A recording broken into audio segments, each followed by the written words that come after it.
What have I not asked you about? I'll give you the floor, brother, before I let you go on your day.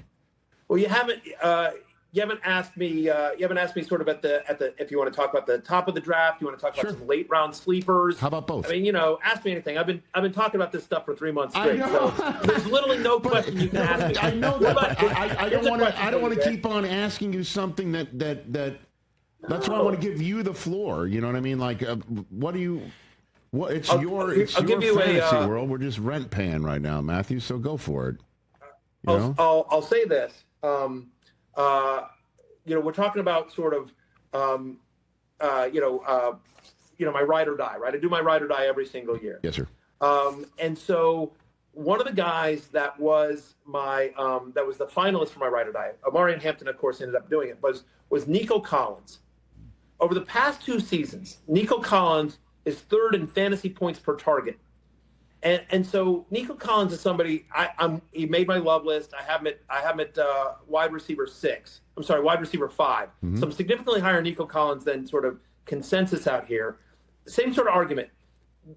I don't think the Texans are going to be able to run the ball. I don't think they want to run the ball. It's one of the reasons they made the change at the offensive coordinator position is because they actually ran too much last year and they weren't super effective at it. And so I think they're going to be more pass happy. I think Stroud will be better this year as well. And so no Tank Dell, no Stephon Diggs. They got the 2 rookies and they added Christian Kirk. But really, Nico Collins is the alpha.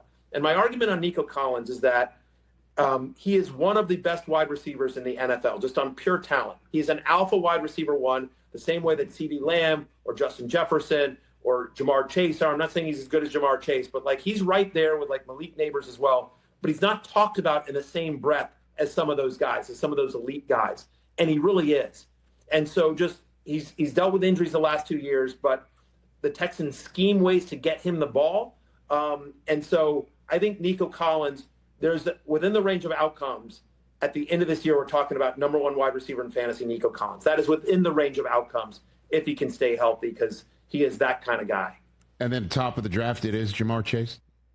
100%? I have Chase at 1. I have Bijan up there, okay. Justin Jefferson as well. I know there are people that are concerned about J.J. McCarthy. And my argument here, Rich, very simply, is 2 words. Nick Mullins.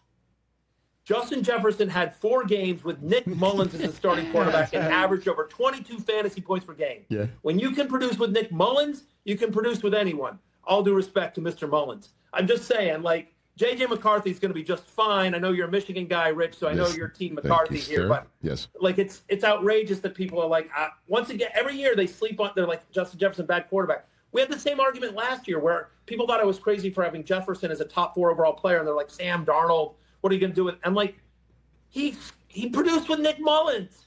And of course, Sam Darnold was great. And Jefferson had another monster year. He's Justin Jefferson.